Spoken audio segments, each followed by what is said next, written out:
So I recently installed this photo backdrop setup, and it's made creating videos and shooting thumbnails super easy and professional looking. And in this video, I'm gonna break down the backdrop mount, the paper we use, and be sure to stick around to the end of the video where I go through the equipment and tips on how we actually achieve the look that we get out of this setup. And so let's go.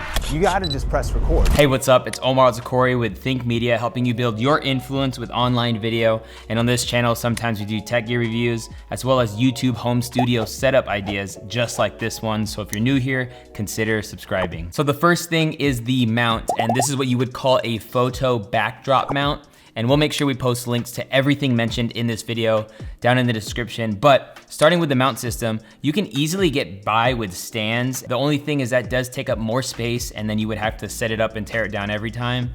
And so we definitely wanted something that was convenient and also a time saver. And I had to actually convince my wife to mount this system in our dining room. And this is my dining table. And we just actually liked how it looked. It kind of gave it a little industrial vibe, and kind of the colors we use definitely doesn't make it an eyesore, but it's definitely a cool way that we fill that space. But I've not only used this for videos and thumbnails, but also for parties, and it's been super clutch. And the mount we use is the Neewer Photography 3-roller wall mounting background support system. It's just $80. This one has 3, so you know, if you wanted to interchange your colors, but you can purchase a single roller for $40. This mount was very easy to install. It only has 3 screws per mount.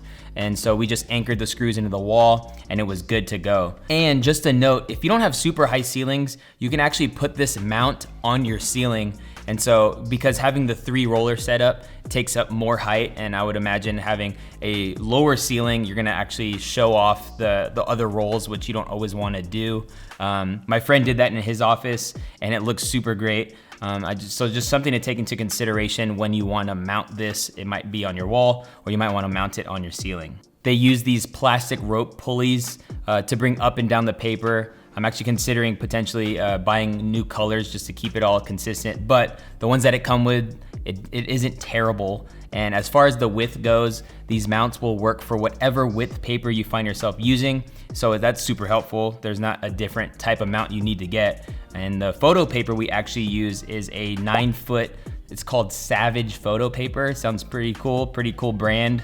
I wish I got that LLC, but it's super big. It works for the space that we have here. They come in a few different sizes. They have a 26, 53, 86, or 107-inch versions, and they literally have every color you can think of. But we have black, gray, and tan. And later in the video, I wanna tell you why having a color like a white or a gray is very smart. So you just put the mount accessory at each end of the paper, and so there's no pole that goes throughout the entire thing.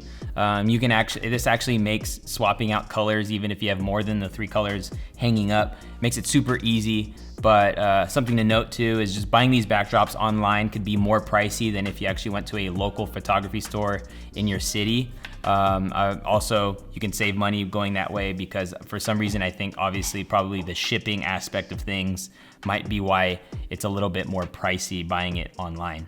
Now, if you're getting value, hit that like button for me. Thank you so much. And question for you is, what are you currently using for your background in your videos? Let me know in the comment section below. It's super interesting always seeing people's ways of, you know, creating that space where they create content. And I think something versatile like this is super cool. And we really enjoy this backdrop mount system. Now, I wanna show you how we actually make it look the way we do. And we normally use 2 lights, but there's this kit that I wanna point your attention towards. It's called the GVM RGB light kit. Comes with 3 lights, 3 stands, and a carrying case. We actually love this kit a lot. And it's an RGB kit, which means that you can select any range of color through the whole spectrum of the rainbow. And we use these lights for the Think Marketing podcast, for a lot of the Think Media videos we're doing. But I wanna show you why having a white or gray color as an option is smart. And it's simply because this traditional shot of me sitting at a table with the backdrop behind me could look cool if I just light myself with one light. However, there's something about putting a light behind you. And so that's why you can see almost like this halo that's, you know, around me in the back. It's because there's a light on the floor that's shooting back at the backdrop. And what this actually does is it's creating separation between myself and the background. And so you also can eliminate shadows, and so you're not seeing the movements I'm making on the backdrop. As far as the key light on my face, I simply put the light off to the side, up and down. And so it does create a little bit of a dynamic shot because there's a little bit of shadow on my face, but it's not completely gone. And it's kind of just a cinematic way of lighting. And we actually have a video that Nolan did from the Think team where he breaks down a ton of lighting tips in this video called the 3-point lighting. And so we'll make sure we link that video up in the YouTube card and in the description below. Now, what's really cool about having a white or gray backdrop is you can shift the color that's behind you simply by changing the color of the light.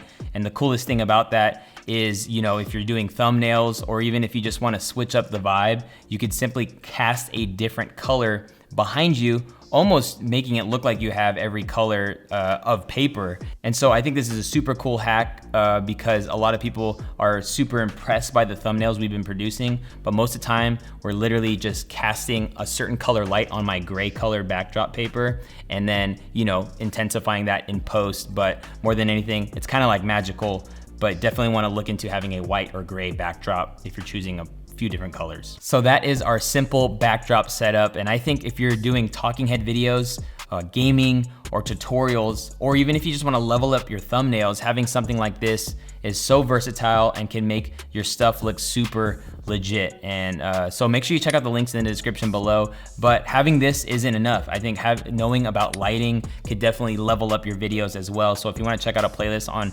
lighting, click or tap the screen. And also if you want some cool office ideas for your YouTube studio or even just a creative space, we have a playlist on that as well. So click or tap the screen, and I can't wait to see you in a future video. Peace.